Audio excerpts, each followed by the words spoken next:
E na sequência de testes do laboratório do Dr. Wagner Mancini, o Ceará empatou por 2-2 contra o Botafogo de Ribeirão Preto.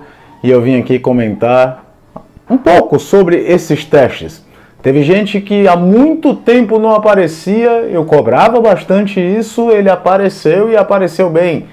Tem gente que parece que é intocável, não importa o que não entrega dentro de campo. Antes da gente seguir com o vídeo, gostaria de agradecer a todo mundo que está inscrito aqui no canal. Passamos da marca de 7.000 inscritos por aqui. Cabe muito mais gente, mas quero agradecer a cada um de vocês que já apertaram inscreva-se, ativaram o sininho para receber as notificações. E que se você não está inscrito, que você se inscreva. Eu estou falando sobre futebol o tempo todo. E pedir também que você deixe aquele like maroto para a gente aumentar a discussão e fortalecer esse vídeo. Pois bem, né, Wagner Mancini surpreendeu em alguns aspectos na escalação de hoje. Primeiro vou falar no comando de ataque. Finalmente Guilherme Bissoli teve uma oportunidade nessa reta final de Série B. Por que eu falo finalmente? Porque o Mancini já utilizou Nicolas, já utilizou Saulo Mineiro, usou o Kleber, todos eles desde o início, e o Bissoli não aparecia, não entrava, nem em decorrer dos jogos. E me causava estranheza, tanto que já teve um vídeo aqui que eu falava que acreditava que ele fosse carta fora do baralho para o treinador. E era algo que só tinha explicação caso o próprio atleta dissesse eu não quero mais jogar no Ceará, e aí fosse uma outra configuração. Mas em condições normais não fazia sentido, todos esses caras teriam oportunidades, menos ele. Não que o Bissoli tenha feito uma grande Série B, ninguém no Ceará fez. Existem alguns lampejos, você pode falar que o David Ricardo se firmou como jogador profissional, mas ninguém fez uma grande Série B, tanto é que o Ceará está em 11º lugar e fez um jogo contra o 12º colocado e que ambos empataram, fazendo a linha do tempo do campeonato dos dois times. Mas não fazia sentido todos esses jogadores terem oportunidades e o Bissoli não aparecer. Apareceu hoje, apareceu muito bem, apareceu marcando gol, apareceu dando assistência, mostrando que pode agregar ao Ceará, inclusive pensando na próxima temporada.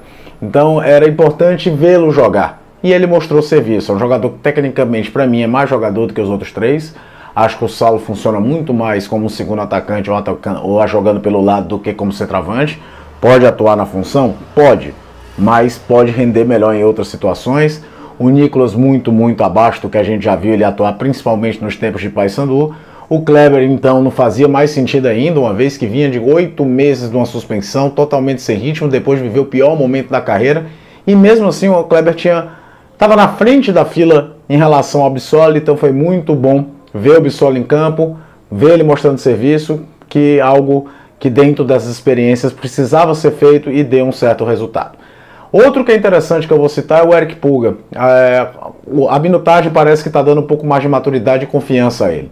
Ainda passa longe de ser um jogador que defina situações para o Ceará. Mas parece também que está deixando de ser o jogador que dominava a bola e devolvia para o lateral esquerdo porque não queria, não tinha confiança, não tinha coragem de prosseguir jogadas. Hoje quase marca um belíssimo gol ainda no primeiro tempo, um chute de fora da área, que era algo que a gente via com mais frequência no Ferroviário. É óbvio que o grau de cobrança, de nível de competição que vem para cima do Eric Pulga em relação ao que ele tinha no Ferroviário é muito maior. E é por aí que passa a dar uma maturidade, o jogador ser maturado para aguentar o rojão. Mas também é interessante no investimento que o Ceará fez, tentar desenvolver ao máximo o atleta para ver se ele pode entregar em alto nível. Repito, não foi um super jogo, mas foi um jogador pelo menos mais corajoso para ir para o drible, que tentava mais fazer a jogada, casou em alguns momentos com o próprio Bissoli, uma tabela ou outra. Interessante notar isso. As outras duas observações interessantes, positivas, vamos falar, é o uso de dois garotos da base. O Jonathan jogou os 90 minutos, o Ezequiel entrou já na reta final. O Ezequiel entrou já com o Botafogo atrás do placar, buscando o ataque, o Ceará já numa postura mais defensiva, deu pouco para observar o atleta de fato de movimentos, tentou uma cabeçada, errou o domínio, natural, mas é importante ele ganhando sentir esse cheiro de jogos profissionais, principalmente porque ele joga na posição que ninguém virou dono da posição no ano. Não só na Série B, no ano. Então, se você tem um jogador da base, numa posição que não existe um dono absoluto, dê minutagem para ele ver se começa a se acostumar. É claro que você vai julgar ele depois. Não é o momento de julgamento, de apontar o dedo, mas é interessante que se dê um mínimo de quilometragem. Foi dada hoje para o Ezequiel, que é muito elogiado na base, diz que tem um chute muito forte, sabe atuar como centroavante. interessante que isso tenha acontecido. O Jonathan já ganhou mais quilometragem, fez um jogo inteiro. Teve ali, vamos falar, um erro na forma que ele afasta o lance do primeiro gol do Botafogo, né? Não consegue afastar com força, mas também não dá para taxar nada do garoto. Teve tanta gente cometendo tanta mais bobagem nessa Série B, com muito mais experiência. É legal vê-lo fazer 90 minutos. Vamos ver mais vezes o que ele pode entregar. É importante ter isso em mente. Agora vem o lado ruim, tá? Fazer experiências é ótimo. Tem que avaliar o elenco, sim. Tem que olhar o que é que tem de base. Mas eu vou continuar sem entender por que o Léo Santos é intocável no time do Ceará. O Ceará está jogando basicamente numa linha de 4, o Léo Santos, outra linha de 4, um jogador à frente.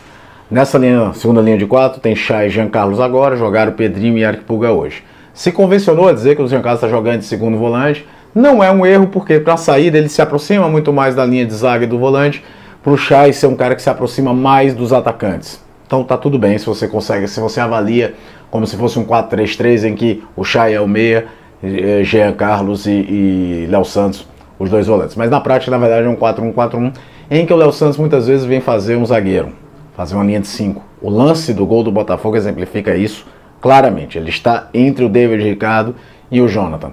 Na bola afastada pelo Jonathan, ela sobra justamente para um espaço onde não tem um volante. O Jean Carlos ainda não automatizou isso. Então, por que é sempre o Léo Santos que vai fazer essa função? Eu me pergunto porque a construção começa dele, começa com esse primeiro volante. E ele não entrega. O passe é ruim, ele perde muitas bolas, a jogada não tem prosseguimento.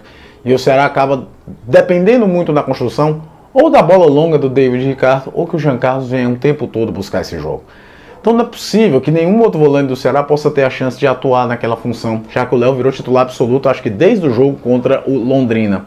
Então nessa rotatividade, acho que o Mancini poderia pensar, sei lá, tentar o Zé Ricardo, que de fato nunca entregou na Série B o que se imaginava dele quando foi acertado pelo Ceará, mas o fato é que o Léo Santos não entrega. E hoje, além de tudo, defensivamente foi mal, o que pode queimar o rapaz na função dele, que é a função do zagueiro.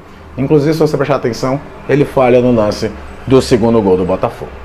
Queria lembrar a todo mundo que o espaço de comentário é todo de vocês. O que é que vocês acham? O que é que você gostou? O que é que você gostou? Não gostou da atuação do Ceará contra o Botafogo? Pedir para você deixar aquele like, que se você não está inscrito, que você se inscreva. Estou falando sobre futebol o tempo todo por aqui.